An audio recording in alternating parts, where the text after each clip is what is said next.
algunos conocimientos que le voy a dar refuerzo porque son importantes para la vida. Importantes para que les vaya bien en la vida. No, el Emilio ya después de lo que empecé la semana pasada, estaba bien. Ya necesita conocimiento después de la semana pasada. Está grabado en el molde. Después de eso Emilio ya necesita conocimiento. Está eximiendo aparte de eso mismo. Ahora, genitales masculinos y femeninos. Partamos por los genitales masculinos y recuerden que la uretra masculina y la uretra femenina son diferentes. ¿Por qué? Porque la uretra masculina se supone que es más larga que la femenina. La uretra femenina mide como entre 4 centímetros, 3 a 4 centímetros. La masculina aproximadamente, podríamos decirle, a ver, 1, 4, 5, o 20 centímetros. La uretra completa, ¿ya? No la parte de afuera, la uretra completa, de adentro hacia afuera. ¿Ya? No se sientan mal, no se pongan tristes. ¿Ya? Ahora, la uretra masculina tiene varias porciones, ¿se recuerdan? La primera porción, recuerden que la uretra lo que hacía era llevar la orina de la vejiga hacia el exterior, hacia el pipí. Entonces, la uretra masculina tiene una porción preprostática. Profe, si cambio de color el control porque no lo callo.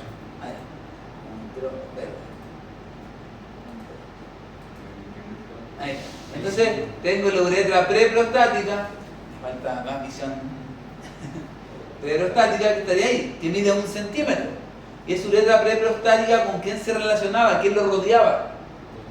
El esfínter interno de la uretra. Entonces, tengo una uretra preprostática que se es rodeado por el esfínter interno de la uretra. Luego, seguíamos avanzando. ¿Ese esfínter interno era voluntario o involuntario? Involuntario, musculaturalizo.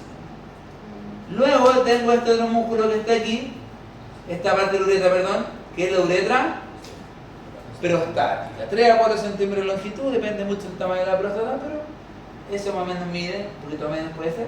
Y se relaciona, ¿por qué? Porque está dentro de la próstata. Luego nos encontramos con la siguiente porción, que es la uretra membranosa. La uretra membranosa, ¿quién lo rodea? El esfínter externo de la uretra. ¿Ese esfínter externo es voluntario o involuntario? Voluntario, no es uno para el pipí o evita hacerse pipí. Y también la uretra membranosa se asocia con una glándula. ¿Esa glándula cómo se llama? Glándula bulbo-uretral o de Cooper. Glándula bulbo-uretral o de Cooper. Esa glándula bulbo-uretral es la que se relaciona con esta porción. Pero no drena acá, sino que se relaciona nomás por cercanía, no por drenaje. Y luego tengo la uretra que se supone que mide 12 centímetros. Y puede ser más, puede ser menos. Desde 3 hasta 30, 35, 40. Esa es la uretra esponjosa o peniana. Y esa uretra esponjosa o peniana, donde se ubica dentro del cuerpo esponjoso del pene. Esa es la ubicación que tiene. Ahora, si uno veía la uretra masculina, tenía 2 estrechamientos y 3 dilataciones. ¿Cuál es el primer estrechamiento o el máximo estrechamiento? Es el meato uretral externo, en la punta del glande. El meato uretral externo. Y el segundo estrechamiento es el meato uretral interno, es decir, en la salida de la vejiga. Por eso cuando usted coloca la sonda a un paciente, que ya coloque la sonda al paciente en la cama 6, usted con la sonda, agarra la sonda, la va a medir la uretra, es decir, para adentro. Si pasa por ahí, pasa y llega hasta arriba. Si no pasa, no intente porque va a romper la uretra. No es tan flexible. ¿Dónde queda el meato uretral interno? Interno, arriba de la entrada de la vejiga. Externo afuera. 2 dilataciones. ¿Cuántos estrechamientos? De 2 estrechamientos. ¿Cuántas dilataciones tiene? 3. La primera queda acá arriba, en la próstata. ¿Por qué se dilata en la próstata? Porque recibe al líquido seminal, recibe al semen, recibe a los espermatozoides justo ahí, por eso se dilata. La segunda zona sería en el bulbo del pene. ¿Y quién drena ahí? La glándula bulbouretral. Entonces por eso se dilata, porque en el bulbo del pene recibe esta glándula bulbouretral que secretaba un líquido preeyaculatorio, un líquido preseminal, el que lubrica la uretra para que la eyaculación no sea dolorosa. Y la tercera zona, que no tiene un drenaje tan grande como la anterior, sino pequeñas glandulitas, la fosa navicular del glande. Entonces, las tres zonas de dilatación. Entonces, uretra prostática, uretra a nivel del bulbo del pene y en la fosa navicular en el glande del pene. ¿Y cuántas curvaturas tenía la uretra masculina? 2. La primera en el bulbo del pene y la segunda en el cuerpo del pene. ¿Cuál es modificable? La del cuerpo del pene. Un pene entra en erección o uno ordilla el pene para adelante, se cambia y se pierde una de las curvaturas. Por eso cuando generalmente se sondea a un paciente, se lleva el pene un poco hacia adelante para modificar esa primera curvatura o la del cuerpo. Si no, pues la zona pasa y pum, pasa para arriba. Algo que vale. Pasar para arriba y romper la uretra. La segunda, ¿dónde era? ¿En el cuerpo? El cuerpo es la modificable y la otra está en el bulbo del pene. Entonces usted viene vertical, llega al bulbo y se va para adelante. Y después en el cuerpo se va para abajo. Entonces esas como dos curvaturas. Y la que se modifica es la del cuerpo. La que se puede rectificar. La del bulbo no se puede. Entonces está la uretra masculina. Entonces ahí lo estamos viendo. Mide 16 centímetros, 3 dilataciones de estrechamiento y el poquito más de 16 mide, de uso poco amigable. Y ahí están las porciones que habíamos visto: preprostática, prostática, membranosa, esponjosa. Y ahí están con sus diferentes relaciones. Y la preprostática, como ya hemos dicho, que se relacionaba con el esfínter interno del uretra, relacionado ahí con el cuello de la uretra. Y ahí recuerden que está un estrechamiento, el estrechamiento de la uretra preprostática. Luego me encuentro con la uretra prostática, que es la primera dilatación que encontramos, ¿cierto? Y esta uretra prostática, ¿qué tiene? En la pared posterior tiene una zona levantada. La zona levantada, ¿cómo se llama? Se llama colículo seminal. Entonces la zona levantada se llama colículo seminal. Y recuerden que el colículo seminal tiene una cresta superior, ¿cierto? Y una cresta uretral inferior, dos crestas. Entonces la cresta uretral arriba y la cresta uretral abajo. Y recuerden que el colículo seminal tenía 3 orificios: uno arriba y 2 abajo. El de arriba servía para algo, para nada. ¿Cómo se llama ese orificio de arriba? El utrículo prostático, que les contaba yo que era el vestigio del conducto paramesonéfrico. Ese conducto paramesonéfrico que formaba la vagina. Entonces, como se forma la vagina, quedó con un pequeño conducto ahí. Y hacia abajo tengo lo que sí importa, que son la apertura de los conductos eyaculadores. Por ahí va la vida. Por ahí salen los espermios, por ahí sale el líquido seminal que entrega la vía seminal. Y los espacios que andan a los lados del colículo seminal, ¿cómo se llamaban? Senos prostáticos. Todo lo que hay a los lados del espacio se llaman senos prostáticos. Y si no ven seno prostático, tienen múltiples orificios. Y esos orificios que están ahí son donde drenan las diferentes unidades glandulares de la próstata, donde va entregando parte del líquido seminal de la próstata.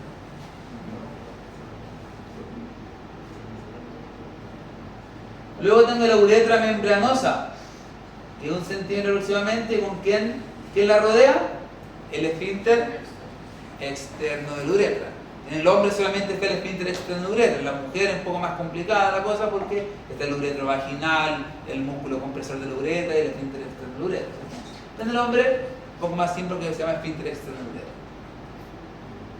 Y se asociaba también con la glándula bulbouretral, aunque no drena ahí, pero se asocia por cercanía. Y luego tengo la esponjosa.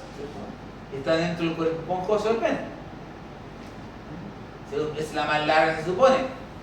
Y su parte de afuera es el orificio uretral externo, que es la máxima estrechamiento. El máximo estrechamiento es eso, es una más estrecha. Y aquí están las dos dilataciones que nos faltaban, como habíamos dicho, ahí en el bulbo, donde está el orificio de las glándulas bulbouretrales, y en la fosa navicular del glande.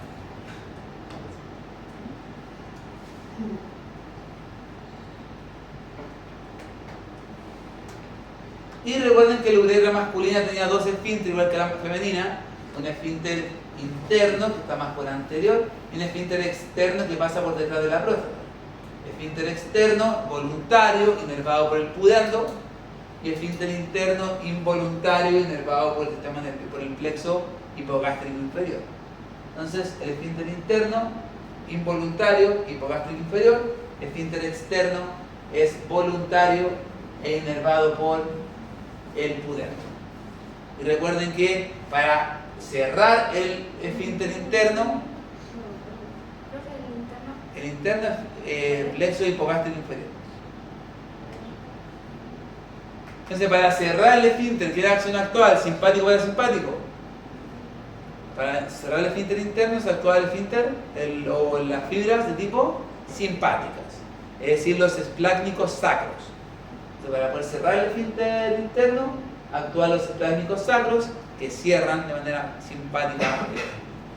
Mientras que para abrirlo, ¿quién actúa? Los esplácnicos pélvicos, que es la acción parasimpática, para poder hacer pipí.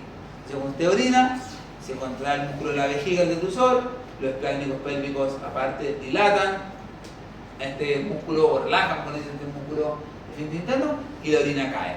Y si usted no quiere hacer pipí en ese momento, ¿qué hace? A través del pudendo controla al esfínter externo y se aguanta. Está todo el día con ganas de pipí, hasta que va al baño y relaja ese músculo de manera voluntaria. El esfínter externo usted lo puede manejar. Y tengo los testículos. Vamos un rato de recreo después de ir viendo los testículos de los genitales femeninos. Estamos 1 hora 5 buen tiempo para que vayan a manchar, ¿verdad? 15 minutos.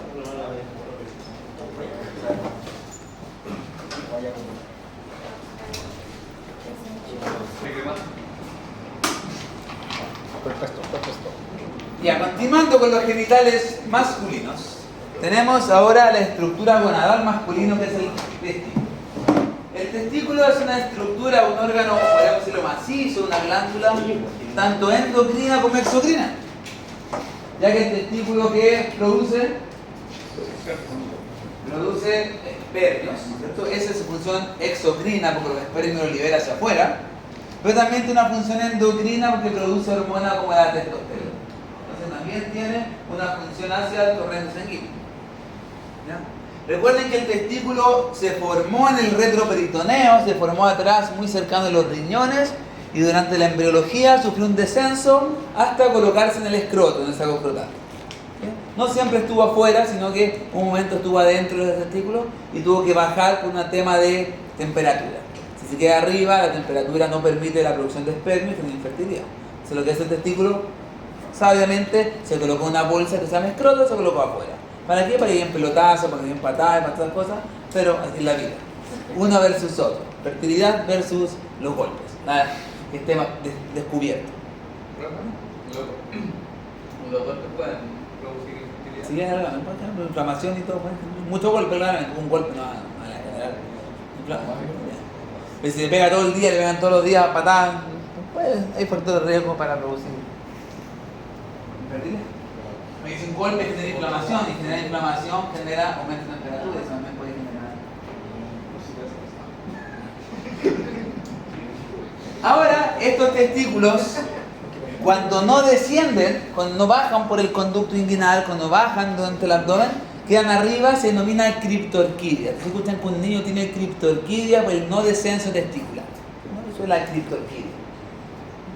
es diferente a la torsión testicular, y también hay niños que sufren torsión testicular y jóvenes también, adultos también puede ser, pero más raro, que el testículo se torsione sobre su eje y genere que el testículo deje de recibir irrigación y empiece a generar daño importante en el testículo. Hasta se puede perder un testículo por una torsión testicular no tratada. Y ahora si uno ve este testículo que bajó por el conducto inguinal, se llevó varias cosas, tiene una forma como elipsoidal, ¿cierto? Como no es circular completamente, sino que es más como un huevito, más elipsoide, ¿ya? Presenta una cara anterior, una cara posterior y dos caras laterales, un polo superior y un polo inferior, como el elipsoide, ¿cierto? Y dentro de todas sus caras, la cara va a estar cubierta por una estructura serosa que se denomina la túnica vaginal. ¿Qué caras? Las anteriores y laterales. La cara anterior y lateral está cubierta por esta túnica vaginal. Atrás no está cubierta porque atrás, ¿quién se apoya atrás del testículo? El epidídimo. El epidídimo está por detrás, ¿cierto? Entonces no alcanza a estar cubierto completamente por esta túnica vaginal. Porque tiene que dejar un espacio al epidídimo. Pero está casi completamente cubierta por esta túnica vaginal. ¿Esa túnica vaginal de dónde venía? ¿Quién la prestó? El peritoneo. Entonces es una dependencia peritoneo. La túnica vaginal, cuando el testículo bajó, agarró el peritoneo, permiso, me cubro, y se fue cubierto con el peritoneo que se llama túnica vaginal, porque envuelve el testículo. Y esa imagen que tenemos, ¿qué sería esto que está aquí? ¿Cómo se llama todo esto completo? Eso es el cordón espermático. De aquí se abrió el cordón espermático, es una apertura. De aquí se puede ver que el testículo tiene una forma ahí y que tiene una estructura que está arriba ahí, el gorrito que se denominaba el epidídimo. ¿Cierto? El gorrito del testículo es el epidídimo. ¿Y qué se puede ver ahí? Que los testículos están en el escroto. Normalmente el testículo izquierdo está un poquito más abajo que el testículo derecho. ¿Cierto? Una pequeña discrepancia en altura por la longitud del cordón espermático. Por eso es un poco más largo el testículo izquierdo que el derecho. Y se encuentra en el escroto, como les contaba. ¿Y qué capas tiene el escroto en sí? ¿Cuál es la primera capa que tiene? Piel. Esto es una piel propia, una piel que tiene pliegues transversos, que tiene vellos, tiene un color más oscuro que la piel del resto del cuerpo generalmente. Esa es la piel del escroto. Luego le saco la piel del escroto, ¿con qué nos encontramos? Con el darto, ¿cierto? El darto, la túnica darto, la fascia dartos, el músculo darto, algunos también describen más osados. Y el dartos, ese blanquito que está ahí, ¿de dónde viene? De la fascia superficial membranosa. Viene de la fascia superficial membranosa. Esa es su zona de origen de este darto. Y este darto, recuerden que formaba algo que separaba el escroto en dos. ¿Cómo se llama esto que está acá? El septo tabique escrotal. Forma el tabique escrotal. Y eso evitaba que los testículos chocaran. ¿Cierto? Estarían todo el día chocando y sonando como bolitas. Y ese septo los separa, aísla uno del otro. Luego, sacando el dartos, nos encontramos con la siguiente capita que estaría por ahí. La siguiente capa que estaría por ahí sería la fascia espermática externa. Y esa fascia espermática externa, ¿de dónde viene? Del oblicuo externo. Entonces, como el testículo bajó, también se llevó consigo un pedacito de oblicuo externo. Entonces deriva del oblicuo externo. Luego tengo la capa esta muscular bien gruesa que se me muestra acá, porque esa es la espermática externa, y esa de ahí, ¿cómo se llama esa capa muscular más gruesa que está ahí? El cremaster, ese es el cremaster. Cremaster que viene del oblicuo interno. De ahí viene el cremaster, el músculo oblicuo interno. Y recuerden que el cremaster es el del reflejo cremastérico, si uno toca el pubis, hace el testículo, ¡pum!, sube. Interno, del oblicuo interno. Entonces el reflejo cremastérico, cuando palpa la región suprapúbica, genera un ascenso testicular, ¿cierto? Obviamente más en los niños, el reflejo cremastérico. Pero igual es el que hace que cuando hace mucho frío, ¡pum!, suba los testículos para arriba, ¿cierto? Por acción de este músculo. El que eleva los testículos. Cremaster. Pero cuando está frío así, es porque el cremaster lo sigue. Y luego por dentro del cremaster que tengo, la fascia espermática interna. La fascia espermática interna, ¿de dónde deriva? De la fascia transversalis. de la fascia esmática interna deriva de la fascia transversal.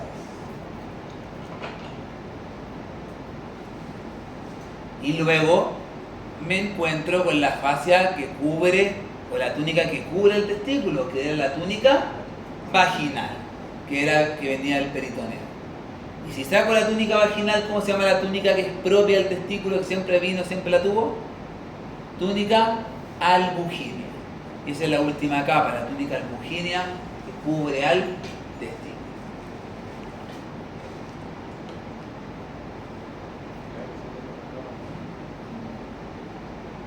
Ya va a aparecer de nuevo.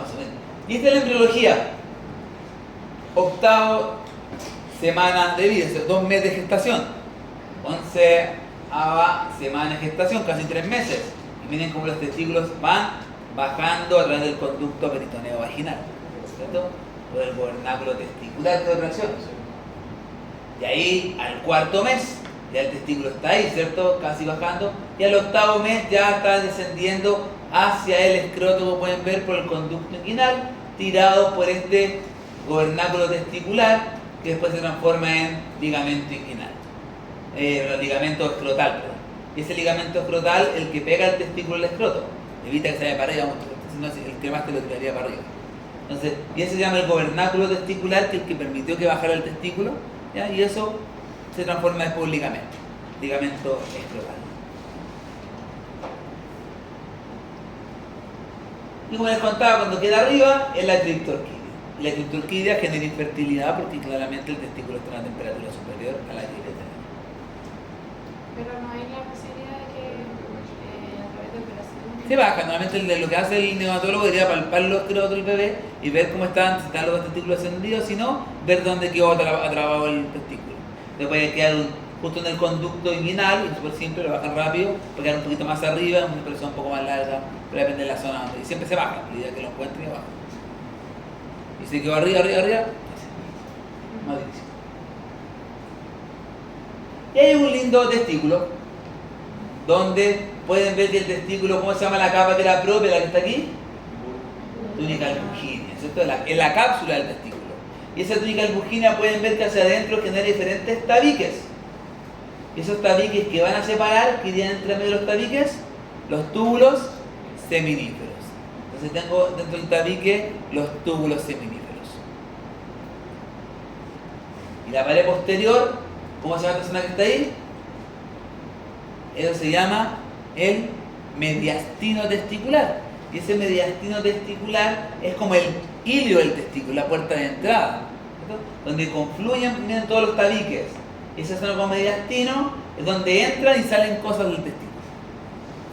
Entonces, túnica albuginea por fuera, túnica albuginea genera tabiques hacia adentro, separando los diferentes túbulos seminíferos.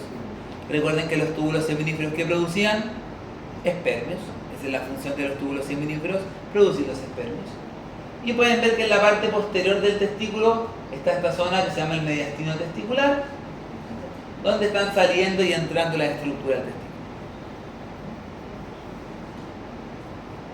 ¿Qué más tengo de esta imagen? ¿Qué es esto que está saliendo del testículo ahí? ¿Qué son esos? Los conductos eferentes. Esos son los conductos eferentes que van saliendo del mediastino. Y esos conductos eferentes, ¿a quién forman? ¿Qué sería eso que está aquí? La cabeza del epidídimo. Después viene el cuerpo y después la cola. ¿Y después con qué se continúa el epidídimo? Con el conducto deferente. Ese es el conducto deferente, donde hace la vasectomía, cuando se hace la vasectomía al hombre y se liga el conducto deferente. Y ahí los espermios no pueden salir de ninguna parte. Entonces, tengo conductos eferentes, cabeza, cuerpo, cola, conducto deferente.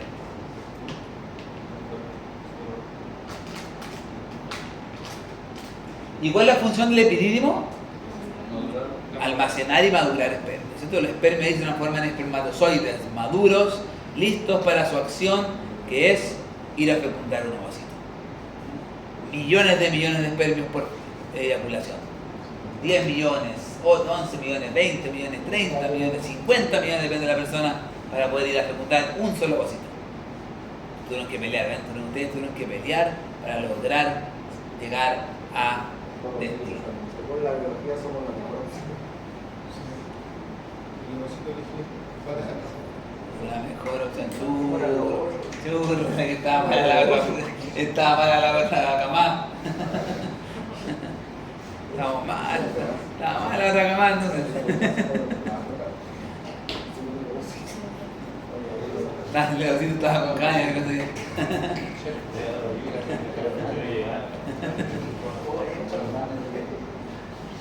Y ahí se ve en la parte interna, la vía espermática. Entonces, ¿quién forma la vía espermática? Esos que están ahí como son los túbulos seminíferos. Y los túbulos seminíferos forman los vasos rectos. Esos son los vasos rectos. ¿Están ahí? Y los vasos rectos que forman la red de testis o red testicular. Y de la red de testis salen los conductos eferentes. Ese conducto eferente después forman el epidídimo y después del epidídimo el conducto deferente. Los que sobresalen, los que sobresalen que no van a Son conductos aberrantes. Y conductos eferentes aberrantes, no aberrantes porque no tienen ninguna función y quedan una vuelta por ahí. Después de la reducción testicular, no sé qué. Los conductos eferentes. Entonces, túbulos seminíferos. Y el mediastino. Mediastino sería como acá. Esa zona de acá. Ahí. Donde van saliendo las cosas. Entonces, túbulos seminíferos, vasos rectos, red de testis, conductos deferentes, cabeza, cuerpo, cola, epidídimo y conducto deferente, como habíamos nombrado anteriormente. Epidídimo madura y almacena espermios. Túbulo seminífero produce espermios. Conducto deferente se los lleva para fecundar.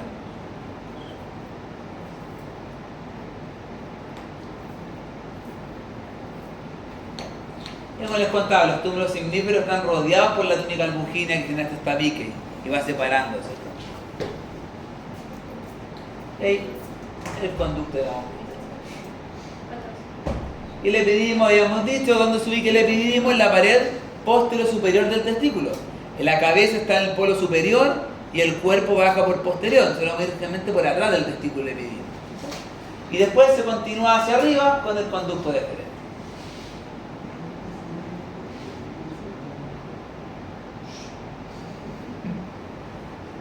Y el conducto deferente sabemos que tiene un trayecto que sube por el cordón espermático, ¿cierto? Entonces uno de los contenidos del cordón espermático es el conducto deferente.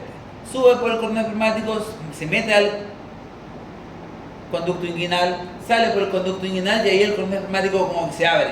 Se separa el cordón espermático y el conducto deferente se mete a la pelvis porque los vasos testiculares se van al abdomen. Entonces los vasos testiculares ven para arriba, el cordón deferente ven para abajo, así como que se van en dirección contraria. Como que se abre el cordón, pasos para arriba, deferente para abajo. El deferente, ¿a dónde se va? Se va en dirección hacia la vejiga, pasando por detrás de la vejiga, por delante de eso de ahí que es el uréter. Se cruza por delante del uréter y se mete a la cara posterior de la vejiga y se encuentra después medial a esta glándula. ¿Y cómo se llaman estas glándulas o vesículas? Se llaman glándulas o vesículas seminales. ¿Y qué le pasa al conducto deferente cuando llega detrás de la vejiga? Se dilata. ¿Y esa dilatación del conducto deferente cómo se llama?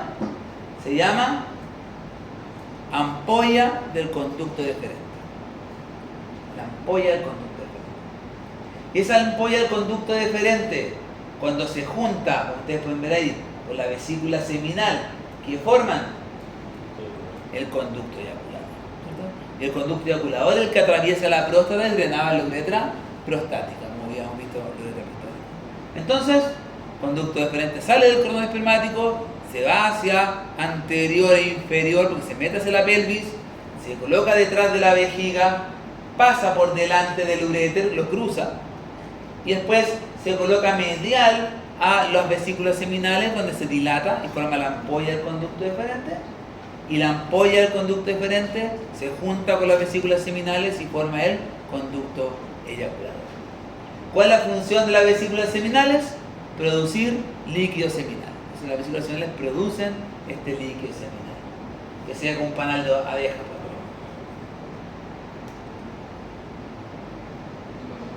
Y ahí se ve, ese es el cordón espermático, ¿cierto?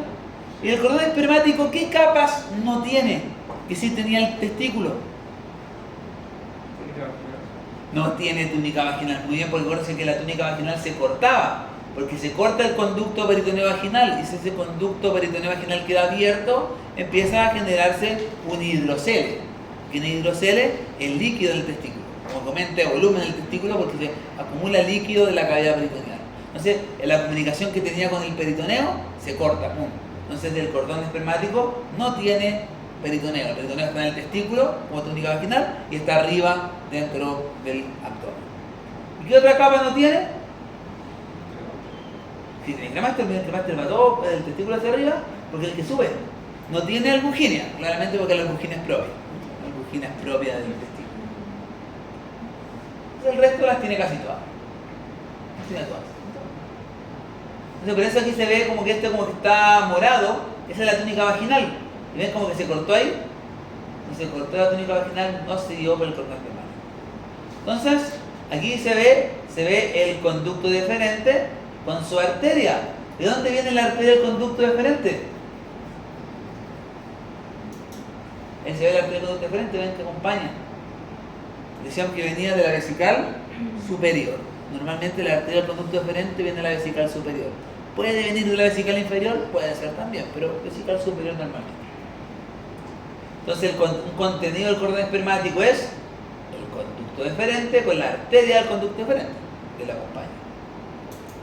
¿Qué más tenemos dentro del cordón espermático? ¿Cómo se llama el plexo venoso que está ahí? Plexo pampiniforme. Entonces, el contenido también es el plexo pampiniforme del cordón. ¿Y cómo se llama la arteria que está rodeada por el plexo pampiniforme? La arteria testicular, que era la gonadal. Entonces, también dentro del cordón espermático está la arteria testicular gonadal. ¿Qué más tengo dentro del cordón espermático? Entonces, dijimos el plexo pampiniforme, la arteria testicular, conducto deferente, arteria del conducto deferente. Tengo plexo testicular, un plexo nervioso testicular que se encarga de que el testículo pueda secretar. Entonces, un plexo nervioso testicular. Ahí no se ve en esa imagen. ¿Qué nervio tengo dentro del escroto también? ¿Qué inerva el cremaster? Ese queda ahí. El ramo genital del génito femoral. El ramo genital del génito femoral va dentro del cordón espermático. Inerva el cremaster. Y tengo una arteria que va al cremaster. ¿Y cómo se llama esa arteria? Cremastérica. Está la arteria cremastérica. ¿Y de dónde viene la arteria cremastérica? Aquí se ve la imagen muy bien su origen. De la arteria epigástrica inferior. La arteria cremastérica que viene de la arteria epigástrica inferior.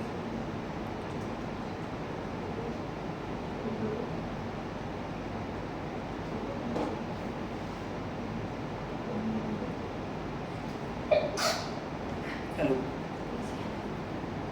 Ahora, y el linfonodo, no, vasos linfáticos también, porque si no el testículo se llenaría de linfa, también hay vasos linfáticos ahí. Entonces está el conducto deferente. Y ahí miren lo que hace el conducto deferente. Como les contaba, salía del conducto inguinal y se iba hacia un poco inferior, algo posterior, fíjate el nombre de posterior, ¿no? Va hacia posterior, cruza el uréter, miren que el uréter lo cruza el uréter y se va a la cara posterior de la vejiga. Y pasa entre la ilíaca y la epigástrica, por ahí se mete, como se mete como una pincita, la ilíaca con la epigástrica, la ilíaca externa con la epigástrica inferior.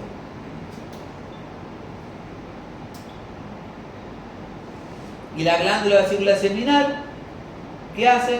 Secreta líquido seminal, le aporta importante cantidad de líquido seminal hacia la vía eyaculadora. Y se forma, juntaba con el conducto deferente y forma el conducto eyaculador, como habíamos dicho anteriormente. Y ahí se ve la vesícula seminal de cor sagital, es el conducto eyaculador.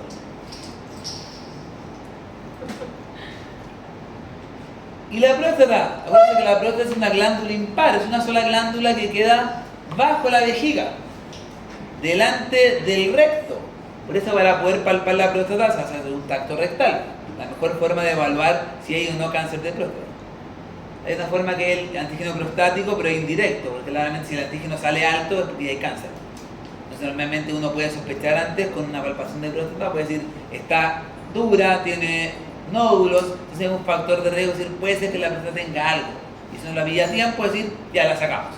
Pero si uno espera que se hace el antígeno, el antígeno sale alto y está el cáncer. Entonces, muchas veces no hay mucho más que hacer ahí, más que quimioterapia, todo el tratamiento del cáncer. Entonces, ¿y para qué sirve esta próstata? Que está por detrás de la sínfisis púbica, tanto así que está unido por el ligamento puboprostático, el ligamento que une la sínfisis púbica a la próstata. Entonces está detrás de la sínfisis púbica, unido por el puboprostático, delante del recto, debajo de la vejiga, y está rodeado por los esfínteres, como habíamos visto anteriormente. Rodeado por el esfínter interno por arriba, el esfínter externo por abajo. Y está atravesada la próstata por la uretra. Esta es la uretra que la atraviesa.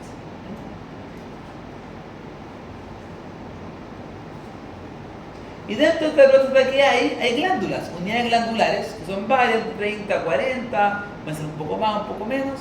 Y esas unidades glandulares que van a hacer, desembocar hacia los senos prostáticos, en los espacios que están a los lados.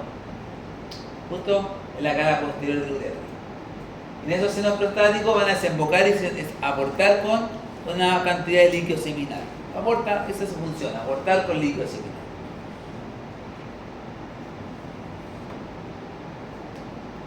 Y también teníamos como aparato genital las glándulas pulvoretrales o de Cooper. Que se acuerdan que se quedan en el compartimento perineal profundo. Ahí está la glándula pulvoretral o de Cooper. Están en este compartimento uretral profundo. Están rodeados por ¿qué músculo? Por el esfínter externo de la uretra. Entonces rodeado por el esfínter externo de la uretra.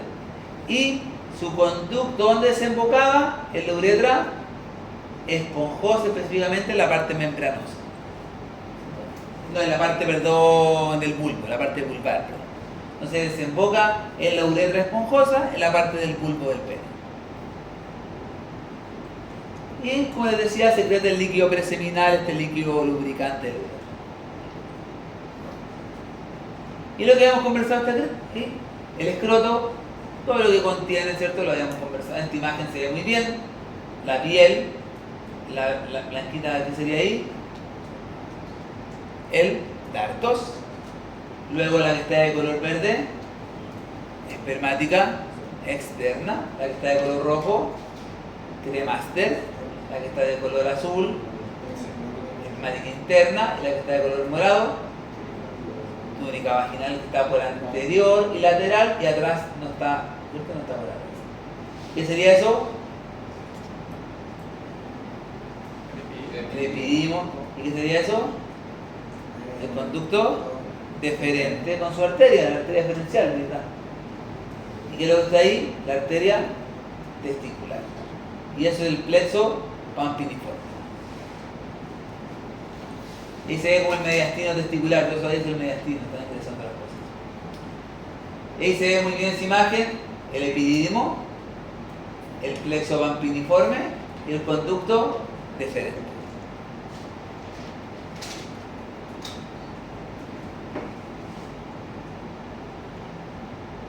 Y de donde derivan, se lo he conversado, esto cada una de las capas del intestino.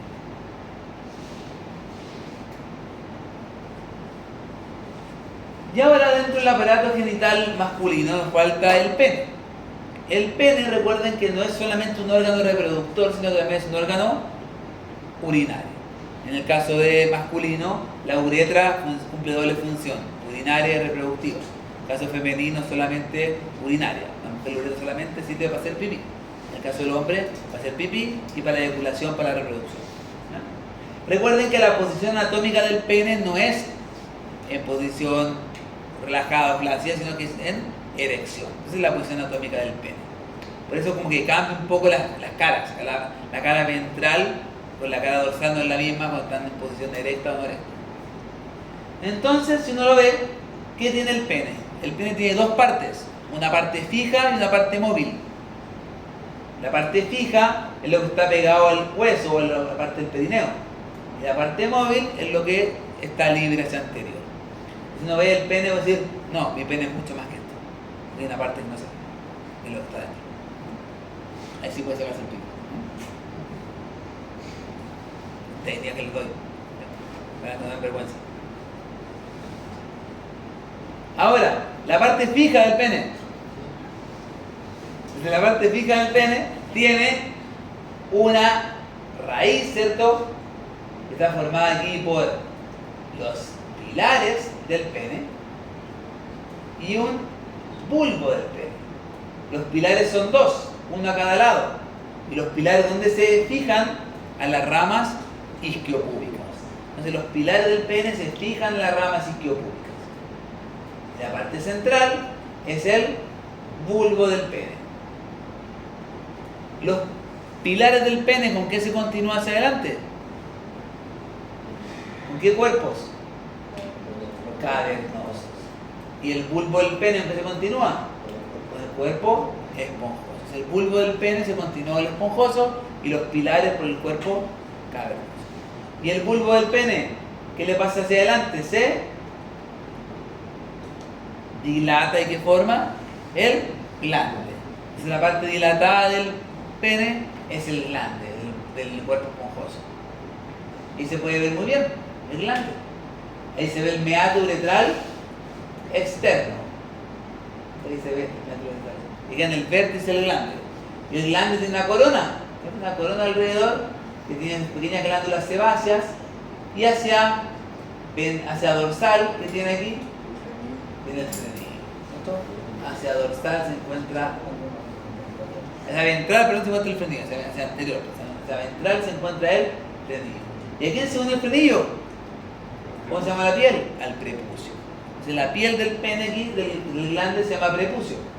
El prepucio se une al glande a través del frenillo. Hay niños que nacen con el frenillo un poco cortito. Eso se llama fimosis. La fimosis impide que el prepucio se mueva hacia posterior respecto al glande. Profe, ¿no se puede sacar las glándulas sebáceas? Sí, se pueden sacar. Hay cirugías. Láser, cirugía también. Hay una con nitrógeno líquido y para cirugía para poder sacar esta glándula sebácea.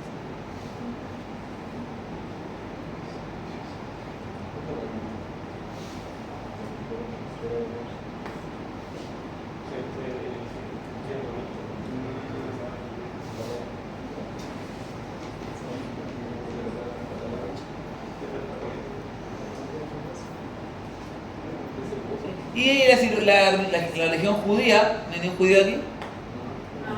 Se hace, se corta ahí lo que es el frenillo para generar lo que es la circuncisión.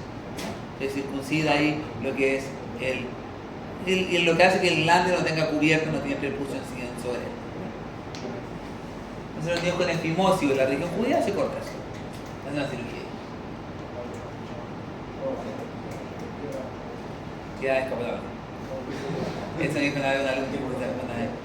Entonces, profe, ¿qué es descapotable?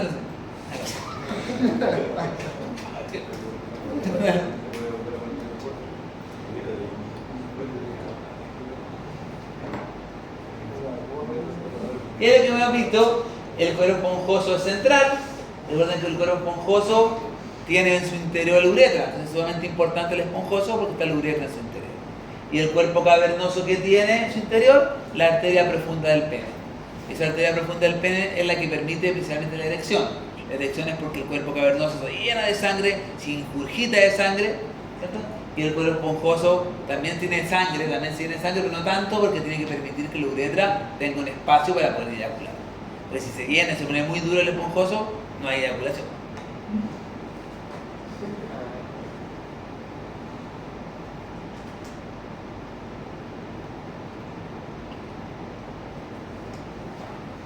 Y recuerden que el pene se une a la sínfisis púbica. ¿A través de qué? A través del ligamento suspensorio del pene. Entonces lo que hace es agarra el dorso del pene y lo coloca sobre la sínfisis púbica manteniéndolo suspendido. Ese ligamento que les contaba que la gente se los corta. Los actores de la industria se lo cortan. ¿Para qué? Para que crezca un par de centímetros más hacia abajo. Entonces se hace una corte de ligamento suspensorio y hace parecer como que fuera más largo porque como no está agarrado ahora, como que queda un poco más. Pero después, ahí nomás. Ahí. Medio barrio, ahí nomás, llega a la mitad. No alcanza a suspenderse. Porque le falta un ligamento que lo mantenga. Y el ligamento que une el pene también con la línea, ustedes saben cómo se llama. Con esa línea. Entonces, ¿cómo se llama ese ligamento que va a unir el pene con la línea? ¿Ustedes saben cómo se llama? Ligamento fundiforme. Entonces, el segundo ligamento. Entonces, uno va de la cara, ¿cierto?, dorsal al pubis, de la cara dorsal al ligamento, a la línea de ustedes.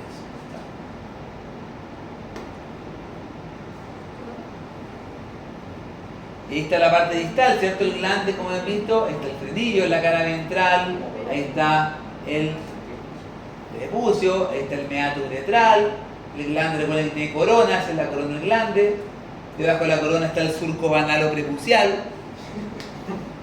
surco banalo-prepucial está abajo, tienen sus cosas. ¿Surco cuánto? Banalo-prepucial. Y ahí hay un corte de pene. Un corte horizontal del pene. Agarraron pene y lo cortaron. ¡Pum! Se pegaron un corte. ¿Qué se puede ver en este corte horizontal del pene? ¿De qué está hecho un pene? Se puede ver. Un pene está hecho de piel afuera. De piel. Bajo la piel tiene un poco de tela subcutánea. Y esa tela subcutánea que contiene venas. Venas superficiales. Y esas venas superficiales, ¿cómo se llama esa vena que está ahí? Se llama vena dorsal superficial del pene. Y tiene unas venas laterales también superficiales. La principal es la vena dorsal superficial. ¿Qué tengo después? Después tengo la fascia profunda del pene. Y la fascia profunda del pene, ¿a quién va a contener en su interior? A la vena dorsal profunda. A los lados tengo la arteria dorsal del pene. En los lados el nervio dorsal del pene. Es decir, tengo la arteria dorsal, el nervio dorsal y la vena dorsal profunda contenidas. Para que se mantenga la erección es necesario que el pene esté rígido y se bloquee estas venas. Entonces esas venas son las que bloquean que no hay un retorno venoso y se mantenga el pene en erección. Por si acaso, una de las formas de mantener la erección.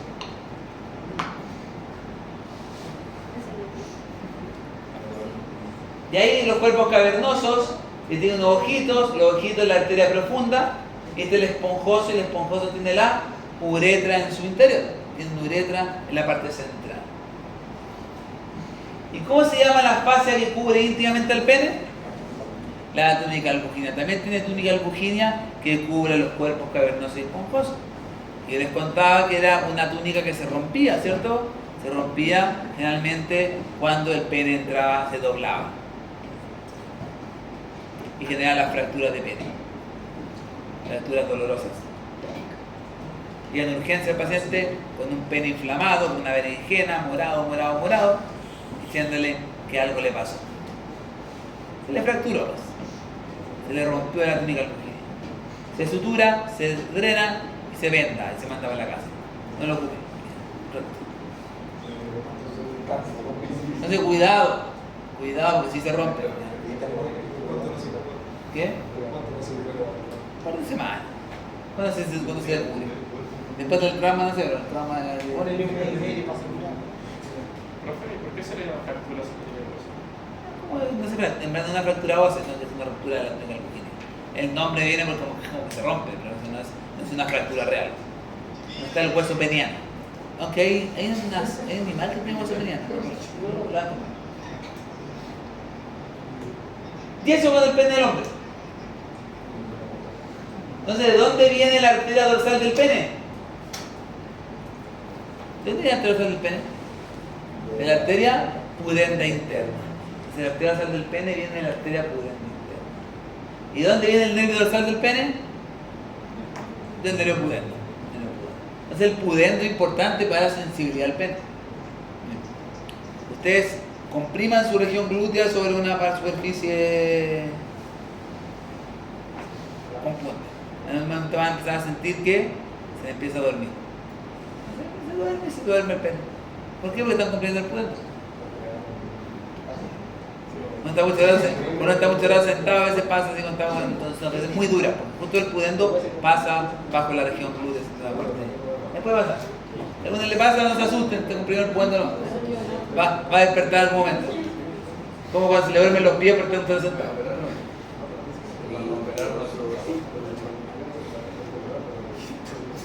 Y vamos a los genitales femeninos. Ahora, los hombres, por favor, anoten aquí. Pongan atención, porque por lo menos vamos, si no aprueban, van a dejar esto. Y los genitales femeninos tienen una parte externa que es la vulva, y una parte interna que está la vagina, el útero, los ovarios, con todos estos anexos, ¿cierto? Y ahí está la parte externa. ¿Qué tenemos en la parte externa de los genitales femeninos? Primero se delimitan con el muslo por este surco. El surco se llama genitofemoral. A eso tengo a los lados, los surcos genitofemorales. Hacia atrás tengo las regiones glúteas, tengo los glúteos. Hacia atrás los glúteos, hacia el lado los surcos genitofemorales. Y hacia anterior tengo el monte del pubis. Porque ahí está donde están los vellos púbicos, ¿cierto? En la piel se coloca el vello púbico, ahí. Entonces por anterior, monte del pubis, por lateral los surcos genitofemorales y por posterior la región glútea. Esos son los límites de la región genital femenina, externa. ¿Qué tengo hacia adentro? Tengo una formación labial, que el labio está acá, labio mayor. Este labio mayor, por lateral es cutáneo, tiene piel y tiene vellos con glándulas sebáceas. Eso va a tener por lateral el labio mayor. Mientras que por dentro es más liso, es más rosado, no tiene vellos por dentro. Hacia adelante el labio mayor termina en la comisura anterior y hacia atrás termina en la comisura posterior. O sea, hacia adelante comisura anterior, hacia atrás comisura posterior. Dentro de los labios mayores me voy a encontrar con los labios menores. ¿Ya? Labios menores. ¿Y quién separa los mayores y los menores? Un surco. El surco que entre medio se llama surco interlabial, que separa los labios. Surco interlabial. Y los labios menores son labios mucho más mucosos, no tienen vellos, los labios menores. Y este es el labio menores. Ese labio menor, los tengo por dentro. Y los labios menores van a circunscribir al vestíbulo, van a rodear al vestíbulo. Tanto así que cuando termino los labios menores por la cara interna se forma un surco. Y el surco que está acá adentro se llama surco ninfohimenial. Surco ninfohimenial. ¿Y qué hace ese surco ninfohimenial? Va a circunscribir, va a delimitar el vestíbulo vaginal. El vestíbulo, ¿cierto? De la región vaginal. Linfo de ninfo y meneal de himen. Y los labios menores hacia adelante, ¿qué formaban? Forman dos formaciones. Una posterior y otra anterior. Si vienen hacia adelante y hacia atrás. La que van hacia atrás se denomina el frenillo del clítoris. Y lo que va para adelante se denomina el prepucio o capuchón del clítoris. Los labios menores forman el frenillo, como igual que el pene glande tiene un frenillo, aquí el clítoris también, y un prepucio que lo cubre. Entonces, ¿qué tengo de adelante para atrás aquí? ¿Qué es lo que tengo aquí? Se cubierto por los labios menores. El clítoris, el glande del clítoris. Ahí está, señores, existe, se lo presento, se ubica por delante. ¿Esto? Cubierto por labios mayores. Es como es un tejido eréctil, se llena de sangre, se crece durante la erección, durante la excitación. Entonces, más fácil encontrarlo.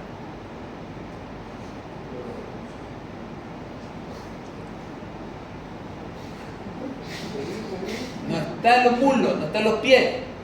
¿Ya? Ahí está. Luego, dentro del vestíbulo, ¿qué me voy a encontrar dentro del vestíbulo? Me encuentro con un orificio. Ese es el orificio de la uretra. Por ahí sale pipí. Solamente pipí, nada más que pipí. Y detrás del orificio de la uretra tengo dos orificios pequeñitos que son de las glándulas parauretrales, o skin, y secreta un líquido lubricante, generalmente para la zona anterior. Entonces, clítoris, detrás del clítoris uretra, detrás del uretra, orificios de las glándulas parauretrales. Son pequeñitos, no los van a ver, no se encuentran, bien chiquititos. Y detrás del orificio de las glándulas parauretrales está el introito o la apertura vaginal. Y ahí está la vagina, por ahí está el bebé. Por ahí se hace el bebé, ¿verdad? Y se hace y sale el bebé. Y por ahí también, todos los meses también, donde el ciclo menstrual se liberan las paredes del endometrio también por ahí. Se menstrua por ahí. Y si ustedes ven, el orificio vaginal no es liso, sino que tiene bordes. Y esos bordes se denominan las carúnculas himeneales. Carúnculas himeneales. El vestigio de algún momento hubo una membrana que se denominaba himen, que cerraba todo eso. Carúnculas himeneales. Y posterior y lateral a este orificio vaginal tengo unos orificios más pequeñitos. Esos orificios más pequeñitos son importantísimos porque son los que lubrican esta región. Y esos se llaman los orificios de las glándulas vestibulares mayores o de Bartolino. Cuando se inflama la glándula se llama bartilonitis. Entonces, eso es el orificio de las glándulas vestibulares mayores. ¿Y por qué se inflama eso? Por el factor de inflamar, básicamente porque se tapa el conducto, al no drenar se empieza a acumular y se empieza a inflamar, puede ser factor anatómico también, algún infeccioso, bacterias que pueden estar en la zona, pueden inflamar la glándula bartolina. Son internas, no están en el perineo, ¿sí? Lo que se ve afuera es solamente su conducto y en el lado. Y eso con el vestíbulo, eso con la región de la vulva. Esos son los hitos que tiene.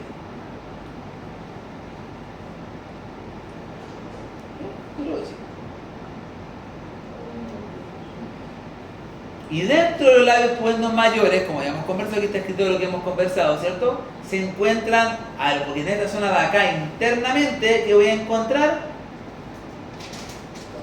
los bulbos del vestíbulo. Por eso los labios pubendos se ponen duros cuando está en estado de excitación. ¿Por qué? Porque se llenan de sangre. Y se llenan de sangre, ¿cierto? ¿Por qué? Por la erección de estos cuerpos del bulbo vestíbulo. Entonces los labios mayores aumentan de volumen y se ponen más duros.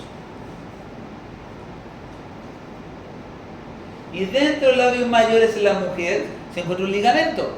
El ligamento que está dentro de los labios mayores se denomina el ligamento redondo del útero. Si uno corta el labio y se encuentra en su interior, va a encontrar este ligamento redondo del útero y bajo de ellos se encuentran los bulbos del vestíbulo. Ahí se va llegando el ligamento redondo por el conducto inguinal. Los menores lo vimos, ¿cierto? Está lo que hemos notado. Y también lo que vimos en el surco, en el vestíbulo. Ahí está escrito, por ahí tiene escrito mal, ninfohimeneal. Ahí está, ninfohimeneal.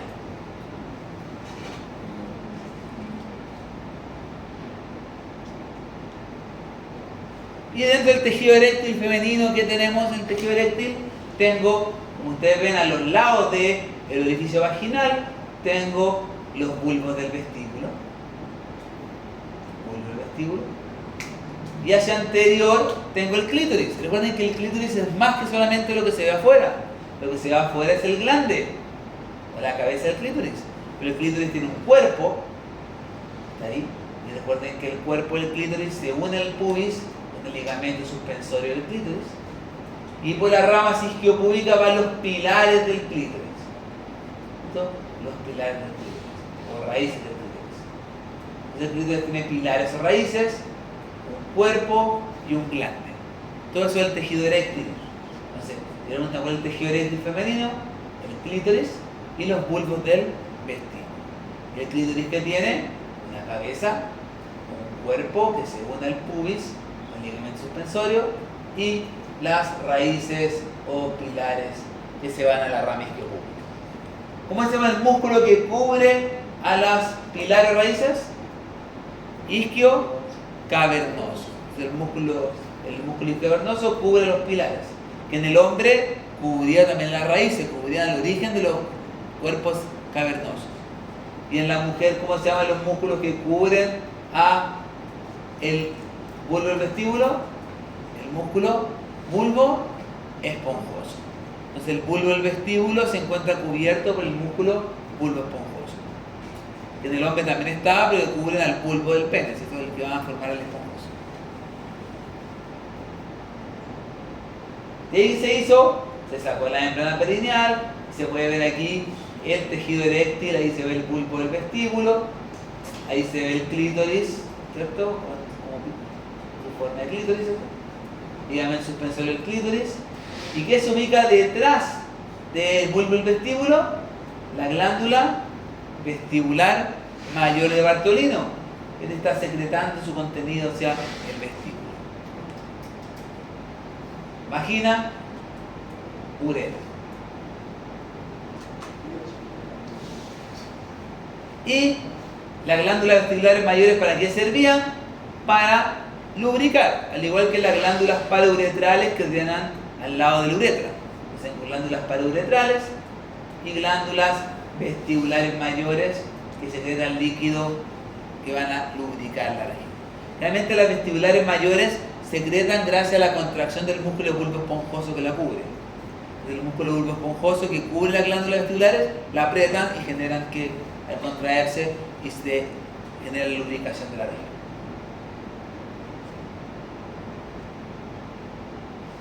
Y eso con la parte como externa y la parte eréctil de la mujer. Ahora dentro de los genitales internos nos encontramos con la vagina. Y la vagina, ustedes saben que tiene su introito afuera y arriba, ¿con quién se conecta? Con eso que está ahí. ¿Y cómo se llama eso que está ahí? El cuello del útero. Arriba de un espéculo uno le puede ver el cuello del útero de una mujer. Desde arriba, con la vagina puede encontrarse con el cuello del útero. Vagina que tiene una dirección hacia superior y posterior. Es la dirección que tiene la vagina. Superior y posterior. Y esa vagina no mide más allá de 10 centímetros. Esa es la longitud que tiene la vagina. Pero tiene capacidad de crecer, ¿cierto? Es más flexible, puede pasar un bebé por ahí. La vagina realmente está estrecha, pero puede permitir que pase un bebé de 40 centímetros, 50 centímetros. Un bebé grandote. Y ahora, esta vagina, si ustedes recuerdan cuando subía la vagina, cuando se relacionaba con el cuello, formaba dos fondos de saco que se llamaban fornix. Hay un fornix posterior, que está ahí, y un fornix anterior, que está ahí. El fornix posterior, ¿con quién se relaciona? Con el receso recto uterino. Y el fornix anterior se relaciona con la vejiga. Y todo eso rodeado por el cuello del útero, por el exocervix. Esto rodeado por el cuello del útero. Entonces, al final de la vagina, notamos los fornix. Tanto así que el fornix posterior es donde llegan los espermatozoides, donde se acumulan ahí. Y de ahí se capacitan, le dicen, tú tienes que ir para allá. Y se van todos nadando y para llegar a su territorio final. Ahí es donde se genera la capacitación final. Y ahí se puede ver la vagina. Ahí está el labio mayor, ahí está el ligamento redondo, labio menor. Ahí está el bulbo del vestíbulo, músculo bulbo esponjoso, raíz del clítoris, músculo isquio cavernoso. Ahí se ve la vagina y arriba se puede ver el cuello del útero, el exocervix. El exocervix.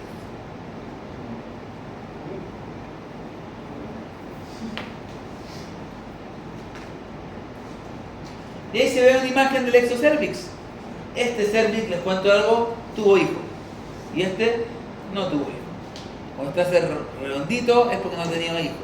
Cuando está contento es porque tuvo hijo. Ustedes saben así si tuvo hijo. Miran con espéculo, miran para arriba y dicen, está contento, tuviste hijos. ¿Cuántos? 3. Más contento. Más. Pero claramente, acuérdense que ese exocervix, lo que está ahí, eso, el orificio, se llama orificio cervical externo, o OCE. Y ese orificio cervical externo del exocervix es el que se dilata cuando está en trabajo de parto. Dilatación 1, 2, 3, 4, 5, 6, 7, 8, 9, 10.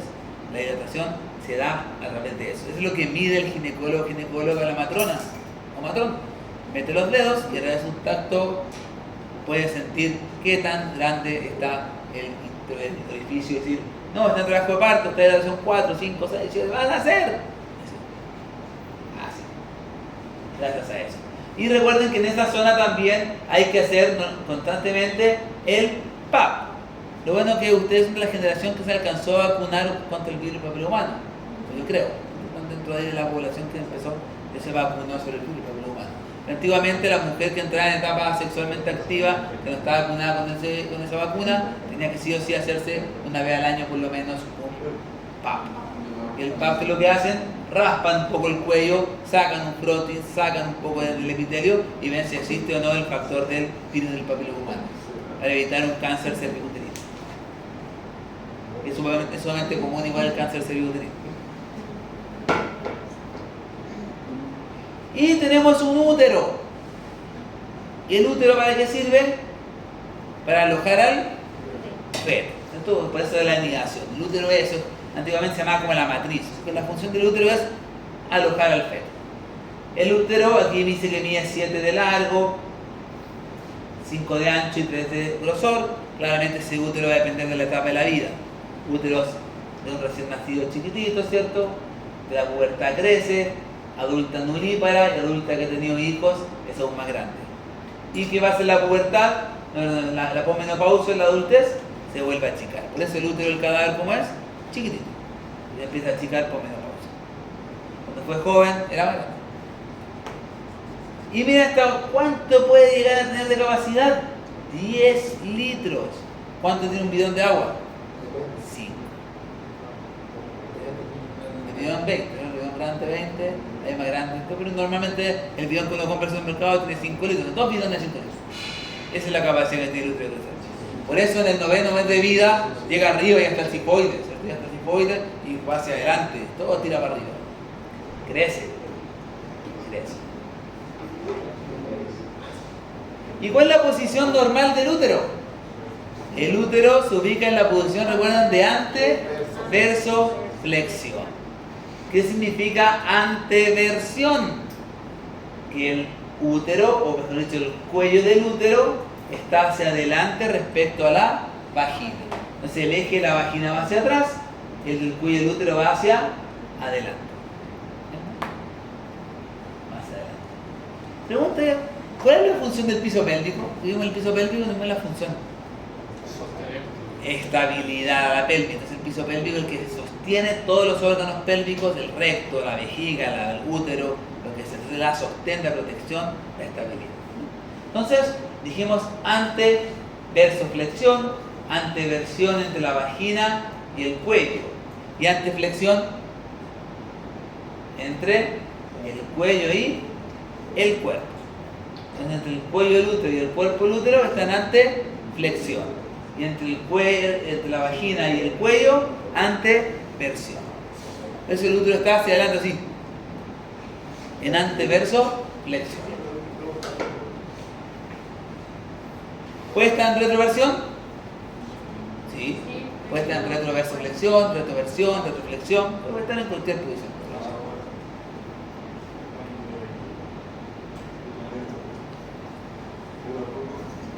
A veces este útero, para que se vea muy bien las partes. ¿Cómo se llama esta parte que está acá? El cuello. El cuello es una parte que mira hacia afuera, que se denomina el exocervix, y una parte que mira hacia adentro se llama el endocervix. Luego el útero tiene un istmo, esta parte estrecha entre el cuerpo y el cuello, el istmo. Esto es el cuerpo. Y el cuerpo termina esta carrera, ¿cómo se llaman? Los cuernos. Entonces tengo cuernos, cuerpo, istmo, cuello. Como entre el cuerpo y el cuello, la parte más como empieza a estrechar. Y dentro del útero tengo una cavidad, ¿cierto? ¿Y cómo se llama esa cavidad? Cavidad uterina. Y como el útero es un órgano hueco, la cavidad uterina que tiene, mucosa. Y tiene una submucosa. Y luego tengo la capa muscular del útero. La capa muscular del útero es una capa especializada. ¿Por qué? Porque cuando el útero se contrae, todas las células musculares se contraen en el mismo momento, como el corazón.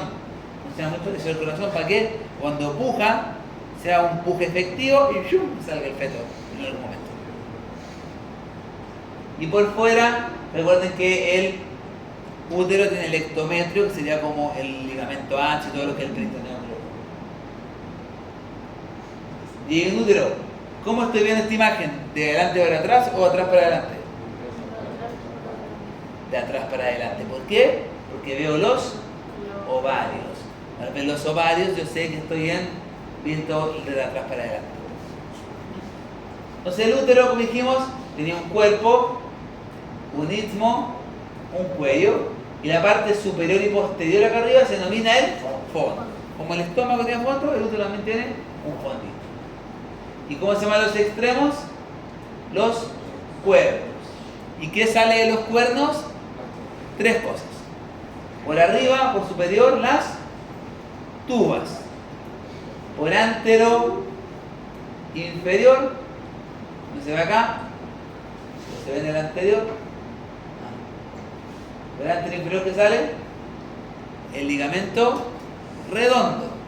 Y por posterior inferior, si se ve acá, ese ligamento está ahí, es el propio del ovario.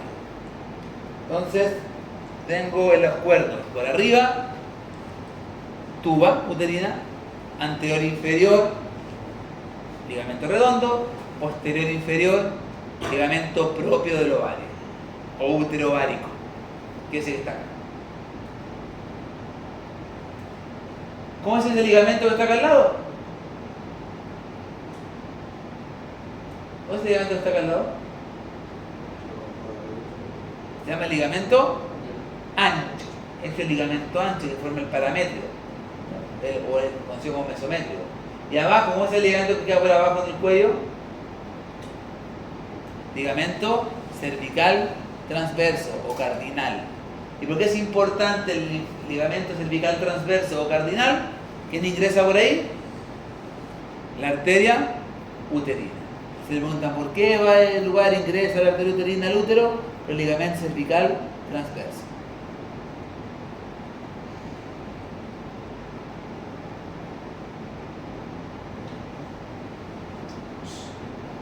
¿Y cuál es el principal medio de fijación del útero? ¿Qué es lo que lo mantiene en posición? Primero, el piso pélvico. El piso pélvico es el principal medio de fijación.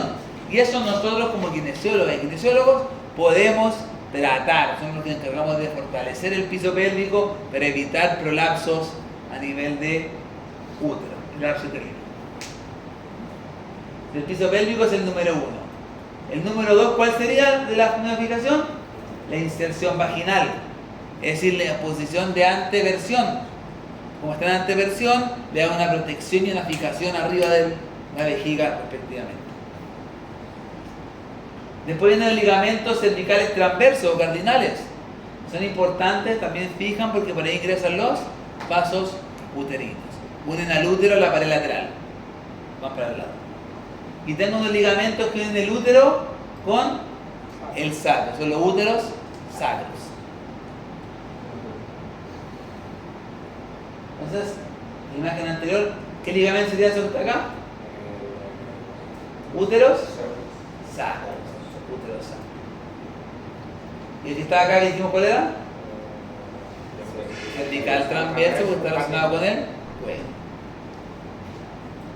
Y los que no son tan fijadores, los que dijimos anteriormente, era el ligamento ancho y el ligamento redondo, no son buenos fijadores.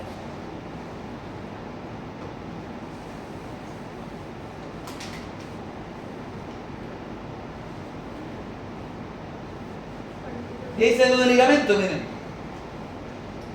Esta es la tuba. Este es el útero. Ahora, ese ligamento que va por el lado del útero, ¿cómo se llama? Ancho. El ligamento que va por el borde lateral es el ligamento ancho. El ancho, ¿cómo se llama abajo? Cervical transverso. ¿Y quién ingresaba por el cervical transverso? La arteria uterina. La arteria uterina ingresaba por el cervical transverso. Y recuerden que el uréter pasa bajo ¿quién? La arteria uterina. El puente pasa por debajo, o el agua pasa por debajo del puente. El agua pasa Así debajo. que te- Y se puede ver muy bien. Ligamento ancho, está el cuerno, ligamento redondo, la tuba y ligamento propio del ovario.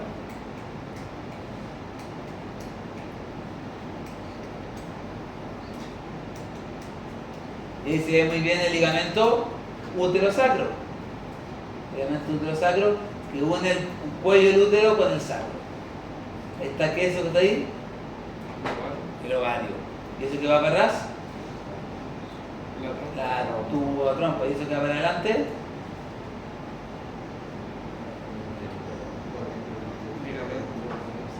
Ligamento. No, ese es el redondo. El útero sacro que va para atrás, porque va al sacro. El útero sacro y ese ligamento redondo. Ahí no se ve ¿El propio del ovario? la del ovario. El propio del ovario. Ese de ahí, porque el cervical No se alcanza a diferenciar el termo bajito aquí, pero no se alcanza a diferenciar.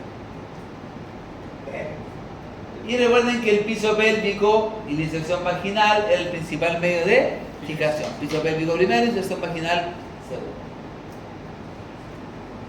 Y aquí se puede ver qué se hizo. Se cortó la vejiga, se cortó el cuello del útero, ahí se puede ver la arteria uterina, entonces ¿qué ligamento es el que está ahí? Ligamento cervical transverso o cardinal, porque están ingresando los vasos uterinos ahí.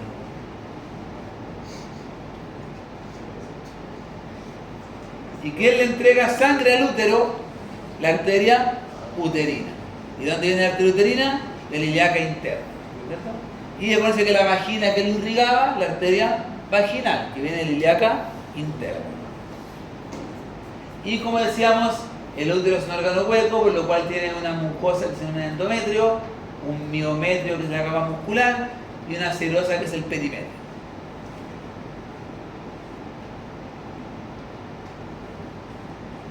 Y relacionado con el útero tengo las tubas. ¿No tengo una imagen buena para tubas? Ahí. Ahí sí. Vamos a estar por ahí. La tuba. Ahí está la tuba. ¿Se acuerdan que la tuba se origina de dónde? Del cuerno del útero. ¿Hacia dónde se dirige? La tuba hacia posterior y lateral, así. Y la tuba tiene 4 porciones. La primera porción es la que está dentro del útero, que se denomina intramural, porque está dentro de las paredes del útero, dentro de estas paredes, intramural. Luego la segunda porción, ¿cómo se denomina?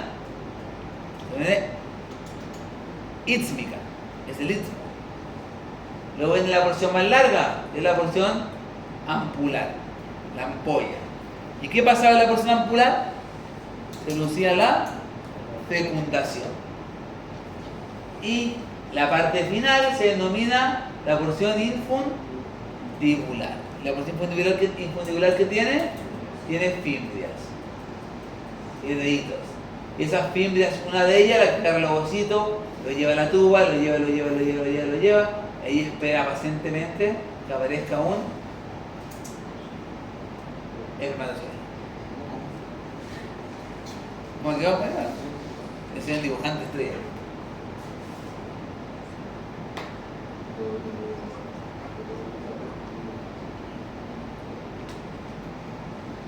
Y el peritoneo que deriva del ligamento ancho y cubre la tuba, ¿cómo se llama este ligamento que está aquí? ¿Esto es peritoneo? Mesosalpinx. Entonces, ¿qué es el mesosalpinx? Es el peritoneo que cubre la tuba. Es el mesosalpinx. Miren, ahí se ve el cuerno. ¿Qué es lo que estaba por más superior? Ahí. ¿Qué sería eso?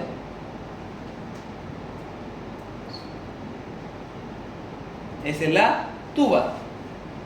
¿Qué es lo que está por detrás? Ligamento propio. Y por delante ligamento redondo. Ahí se ve la estructura de la tuba uterina. Y se ve el endometrio, el miometrio, ¿cierto? Y se ve como la tuba tiene continuación con la cavidad uterina, porque aquí arriba se fecunda, después tiene que bajar, y implantarse acá. Porque si uno lo ve, tiene cilios la tuba. ¿Para qué esos cilios? Para movilizar el ovocito de vuelta hacia la cavidad uterina. ¿Cómo se llama cuando el ovocito es fecundado fuera de la porción vascular? Y se implanta fuera del cuello de la cavidad uterina. ¿Sabes cómo se llama ese embarazo?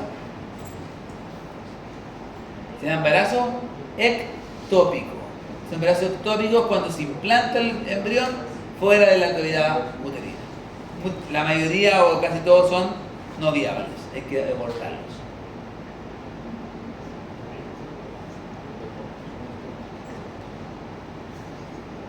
Y nos queda el ovario.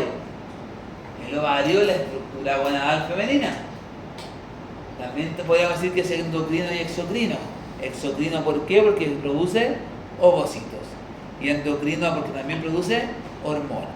No es llegar y sacar un ovario, que es un beneficio hormonal importante. Y este ovario se ubica en una fosa que se llama la fosa ovárica. Está en la fosa ovárica.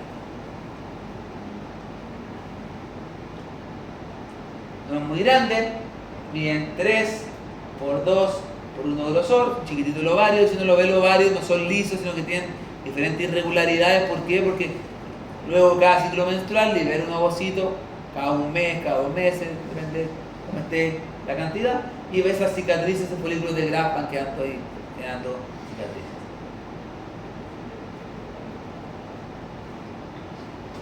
El ovario. Y recuerden que era el único órgano que era intraperitoneal, el único órgano que estaba dentro de la cavidad peritoneal. ¿Y cómo se une el ovario? ¿Cómo se fija el ovario? A través de este ligamento que está acá, que es el ligamento propio del ovario, que lo une con el útero. Pero hay otro ligamento que es sumamente importante, que es el ligamento suspensorio del ovario, o infundíbulo pélvico. Ese ligamento suspensorio del ovario, infundíbulo pélvico, es importante porque por ahí ingresan los vasos ováricos. Es la zona donde van a ingresar los vasos ováricos al ovario.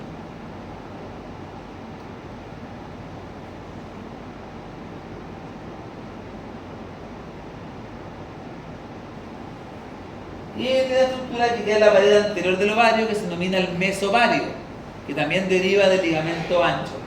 El mesovario también deriva del ligamento ancho. Ahí están los ovarios. Y esa es la posición como estudiamos los genitales femeninos en superficie.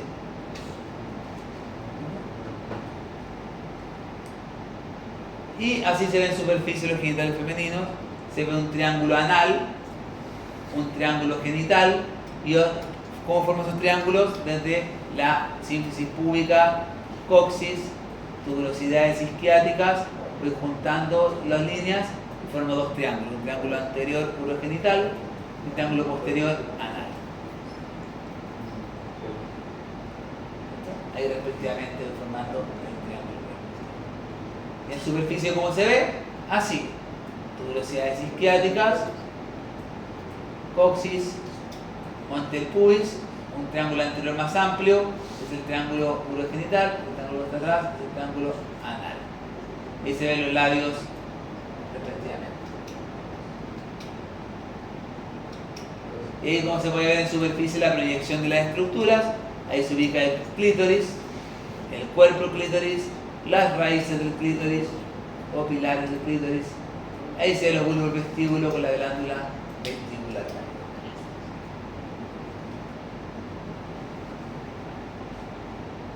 Y se ve que es una apertura. Ahí están los labios menores, ahí están los labios mayores. Ahí se ve el cuerpo perineal. Recuerden que el cuerpo perineal es importante para la estabilidad también de las estructuras pélvicas. Tanto así que durante el trabajo de parto existe o en todo el parto existe el masaje perineal, que para relajar las estructuras pélvicas para el trabajo de parto. Masaje perineal. Y eso.